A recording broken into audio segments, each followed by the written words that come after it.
This week is going to be a kind of interesting week because I somehow sort of scheduled myself into a corner and noticed that I had a lot of videos, or things that I wanted to be videos, going up this week, and just a couple of gaps where it wasn't going to be videos. And then I thought, screw it, I'm just embracing it. So literally every day this week, there will be a brand new video coming up. I hope you don't get sick of me. Sorry if you do. It's just, you know, it's a little thing. It's just a thing that's going on. So we're kicking it off with a look at some of the things that are coming out in May that I am most intrigued by. So this is something new I've been doing on the blog. I did a post in April, a written post that kind of highlighted some of what was coming out that most intrigued me. And it was a pretty lengthy list, but this time around I filled 2 full pages in my little bullet journal add-on notebook with things that are coming out that I think are worth looking into. I don't know what it is about May and June that it seems like all of the books come out then, but like everything is coming out. So these are things that I think sound really cool. Some of them I may have even received recently and might be on my shelf, so some of them I might be able to dig into soon. And some honorable mentions and sequels and things that are coming out that you might be looking forward to or might want to know about. So I will list everything in the description as well as links to the books. I'm not going to go into synopses for all of the books, not too much detail because this would be endless. I was originally going to put these synopses in the comments, but there is just way too many of them. So I will have a full list, just like I did last month, on the blog. I'll do a blog post dedicated to them to go along with this video. So any of them that you want to know more information about, you can click over to that blog post. I'll have them all listed, all the covers shown, everything you could possibly want, in addition to listing them and linking them in the description here in the video, as I always do. In no particular order, although kind of featuring some of my most anticipated first, here are some new May releases hitting stores soon that you might be intrigued by. A Court of Frost and Starlight. I didn't look into the synopsis of this one because I don't want any spoilers, because I haven't actually read the 3rd book in this series.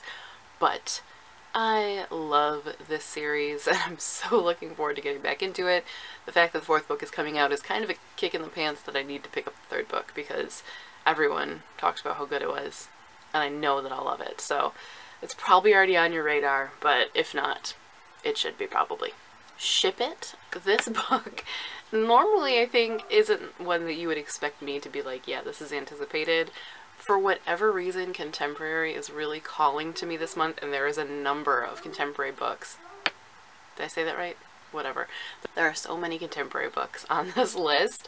It's kind of surprising, even to me, but this one, for whatever reason, when I started reading the synopsis, it just made me smile the whole time. I think it'd be really good for fans of Geekerella. It has that kind of fandom Comic-Con thing going on. I'm intrigued. Royals, again, is not necessarily one that you would expect from me, but it's by Rachel Hawkins, who is hilarious, and I kind of just try to keep an eye on what she's got going on because she, I think, is a great funk breaker author. When you need to just get out of a reading rut, she's a good go-to. Everywhere You Want to Be is one that mostly caught my eye on cover appeal.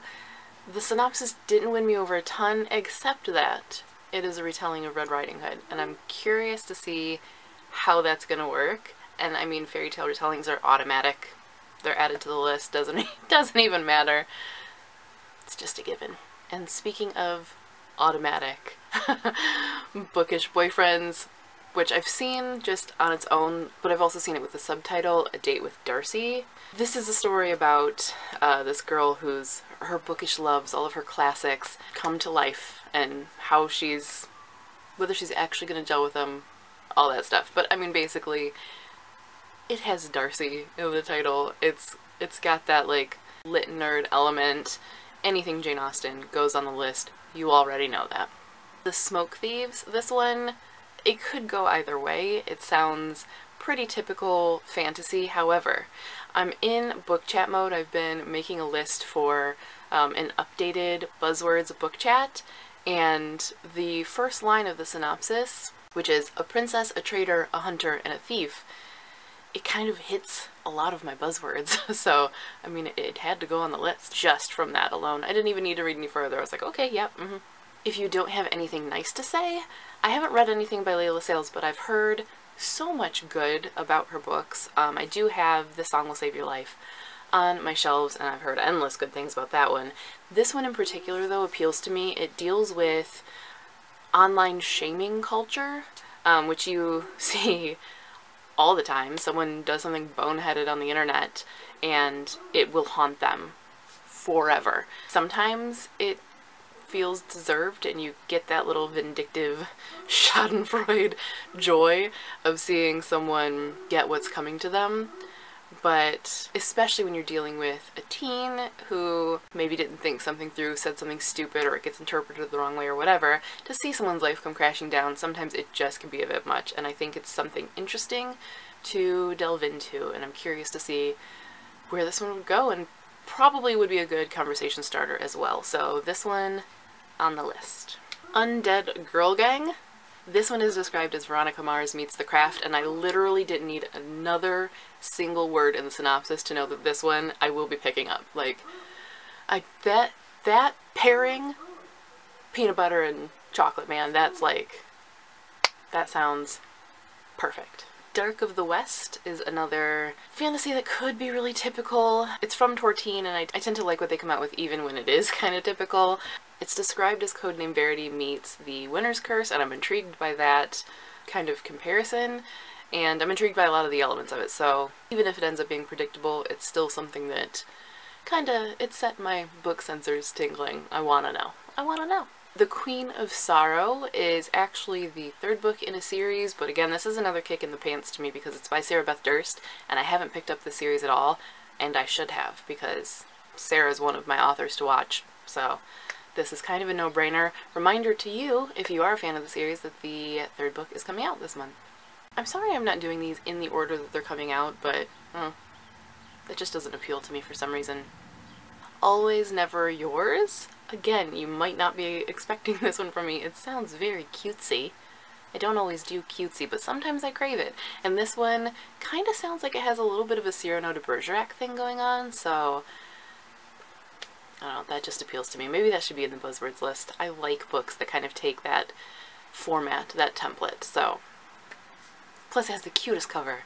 Onyx and Ivory. This is another one that just has all those, you know, classic high fantasy elements and a gorgeous cover, and that is enough generally to put a book on my wish list. Anger is a Gift. I think this one sounds like a really intriguing and timely one to pick up.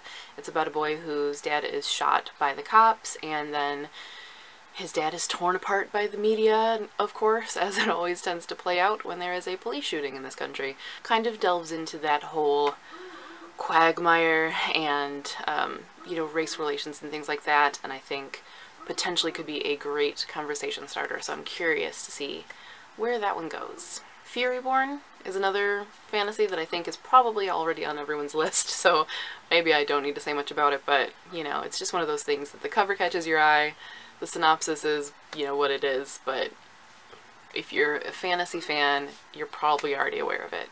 And if not, maybe one to look into. There are a couple of nonfiction books, really kind of essay anthologies that I'm looking forward to this month that I maybe should have mentioned after Anger is a Gift, because it kind of is the same vibe. You know, it's books that are potential great conversation starters that kind of tackle something. So one is the anthology How I Resist, which is a collection from a ton of people on resistance, on political activism, on getting involved and using your voice, which I think is great to aim at teens and kind of get them to think about becoming active and having a role in what's going to be their future. And then the other one is called Not That Bad, and it is a collection of essays about rape culture and the things that people go through that get dismissed as not that bad. Both I think could be potentially great conversation starters, and both are on my intrigued list this month. Plus, you don't get a lot of like buzzworthy nonfiction talked about on BookTube, so happy to kind of bring those to your attention if you hadn't heard about them before. And speaking of kind of serious topics and rape culture and things like that, Girl Made of Stars is another one that I think sounds like a very timely read and potentially very thought-provoking and a good conversation starter, and I am definitely intrigued and will likely pick it up because I'm very curious to kind of see how it plays out, especially because I think it takes an interesting approach. 4-letter word. This one sounds kind of like a game of cat and mouse. Lots of secrets and manipulation, and sometimes those stories really appeal to me, sometimes they just seem a little much, so I'm a little on the fence with this one, but for the most part I'm really intrigued. I also really like the cover design of this one. The Game Can't Love You Back. I think this one is kind of refreshing. You don't tend to see a lot of sporty athletic girls on the cover of books, and that kind of like rivalry headbutting thing always appeals to me, so this one is another one that I was a little surprised that it was like catching my eye, but every time that I would scroll through like book catalogs and Goodreads and things like that, it always jumped out to me. Whisper. This one I'm a little on the fence with because it sounds like it could be really heavy-handed. It's described as a sort of extended metaphor of like finding your voice, and there's a reason. The main character is silent, and there's a reason she is. And so it intrigues me. It could kind of go off the rails, but I find silent narrators, silent main characters, really interesting, and I like non-traditional leads, so I am curious about this one. Holly Jolly Summer is described as a beach read, which sometimes I do actually crave in the summer. Maybe that's why I'm starting to want the contemporaries, all of the contemporaries. I guess I do kind of crave them in the summer. I need to make a note of this because this is part of the Reader Routines book chat. I guess I'm a little bit of a seasonal reader. Anyway, what caught my eye about this one, aside from the cutesiness, is the little blurb on it. It's just cute. It says, 4 huge disasters, 3 months of tourists, 2 gorgeous boys, and a partridge in a palm tree. That's just really cute. Electra's Adventures in Tragedy. This is another one that definitely caught my eye because of the cover, but also it seems to have like a bit of a Greek mythology vibe going on, and that is another thing that just always wins me over, always intrigues me. Always earns a book a spot on the endless list.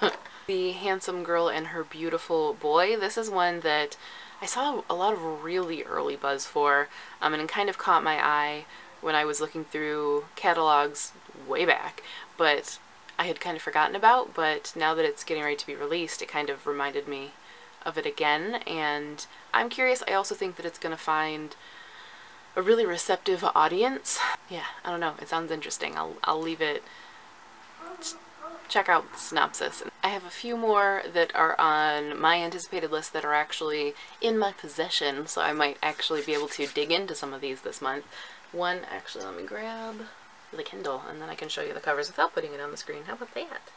One is Spies, Lies, and Allies. This one is contemporary, a little nerdy, romanceful, and I am actually currently reading it for a first impression, so you'll be seeing a video featuring this this week, but so far I'm liking it. Another is Give Me Some Truth. This one is an Own Voices, about a kid that grows up on a reservation, written by someone who grew up on a reservation, as you could probably guess from the cover. Ideal for hardcore music lovers. Sounds interesting. Another is, oh man, I guess I'm still gonna have to put the covers up because I forgot that they weren't behind me. I put them away on my shelves already, but another is The Queen Underneath. I technically have already read this. I have major caveats. I have major reservations about it. The review will be going up about a week or so from now, but I'm still putting it in the anticipated list for a couple reasons. Number one, it is sort of a retelling of Sleeping Beauty, and as I said, fairy tales are automatically on the list. Number two, it's a Michigander, so it would have ended up on the list as well. The author is a Michigander. And three, I'm also very curious to see what other people have to say about it. It made me want to have a full-on discussion, and the review is a long one, so even though it's not anticipated because I've already read it, it's coming out this month and you might want to know about it. Also, True Storm, which is the 3rd book in the Trueborn trilogy. I just finished up Trueborn, and we'll have a video on that this week, so because it's part of the series, if you've been reading that series, the final installment comes out in just a couple of days, so if you are eager for that one, you can get your hands on it soon. Now, I have a whole long list of honorable mentions. So these are ones that are maybe sequels to things that I haven't read yet, so they can't quite be as anticipated as some of my other ones, or the ones that I know are very popular and maybe you are looking forward to and thought bore mentioning. So I don't know as much about some of these, but they're all coming out this month, and I think they're all going to appeal to at least some of you. Some of them maybe to all of you. So just here's a whole long list of them. Allied, the final book in the Ruined series by Amy Tintera, is coming out this month. And Warstorm, the conclusion to the Red Queen series by Victoria Aveyard, so I think a lot of you are probably anticipating that one and probably already know, but if not, it's coming out this month. Legendary by Stephanie Garber, which is the sequel to Caraval, I think is how you say it, which is actually one that I've been meaning to look into, so sequel's coming out. Should probably look into the first one. The Universe is Expanding and So Am I, which is the sequel to Carolyn Mackler's The Earth, My Butt, and Other Big Round Things, I think it's called. These sound really funny. I know some people were really big fans of that first one, so sequel coming out this month. Strange New World by Rachel Vincent. I know a lot of you are Rachel Vincent fans, and this is the sequel to Brave New Girl, which this series has really stellar, simple covers. I dig it. Maybe not simple as much as it is just striking. Bright Burns the Night by Sarah B. Larson is the follow-up to Dark Breaks the Dawn, which is a Swan Lake retelling. Dark Breaks the Dawn is on my shelves, and I've been meaning to get to it. And actually, it's right behind me, but I'm not going to dig it out because it's a little bit precarious right now. But the duology is being completed this month. A Court of Shadows by Madeline Rue is coming out this month. I don't know if it's a direct sequel or follow-up to Asylum or a companion novel, but if you're a fan of that, maybe you'll be a fan of Court of Shadows too. Or maybe it's a direct sequel and you've been waiting for it. I don't entirely know. From Twinkle with Love is coming out. I know everyone seemed to love When Dimple Met Rishi, so maybe you've been waiting for more. Twinkle's coming out this month. Aftermath is one that the synopsis didn't entirely intrigue me, but it's by Kelly Armstrong, and I am a Kelly Armstrong fan, and I know a lot of you are too, so worth looking into, I think. Lifelike by Jay Kristoff is coming out this month, possibly just in Australia? I don't actually know now. I should have made a note of that. The Penderwicks at Last, which is, I think, the final book of the Penderwick series, but either way, part of the Penderwick series if you're a fan of that. The Burning Maze, which is part of the Trials of Apollo series by Rick Riordan. I know a lot of you are fans, so you might already know about that one. Put In, which is a companion novel to Dumplin' by Julie Murphy. I know Dumplin' kind of burned up the internet last year. Last year? Year before? I think it was last year. The Lies They Tell by Gillian French. This one, the cover definitely caught my eye. I'm a little on the fence with it, like I'm intrigued, but there's also something that just kind of holds me back. I'm not entirely sure what it was, but it seems like a potentially dark and twisty story, so something to look into.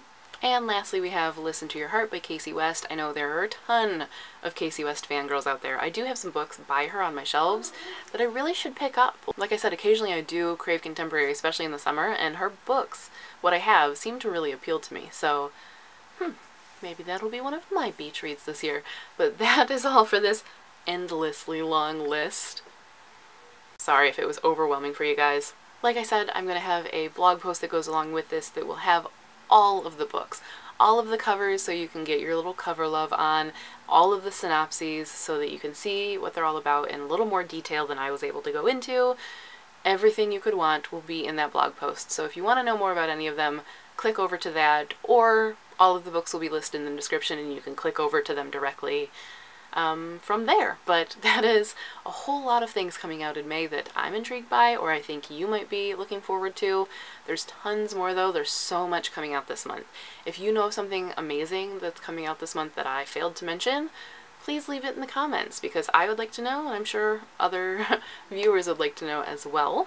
And if you want to see more of these in video format rather than blog format on a monthly basis, let me know because I am trying to do these every month. I'm on the fence whether to do them as a video because it is so long, but as a video blog post combo, I guess it kind of works, best of both worlds, but let me know your thoughts. But that is all for this video.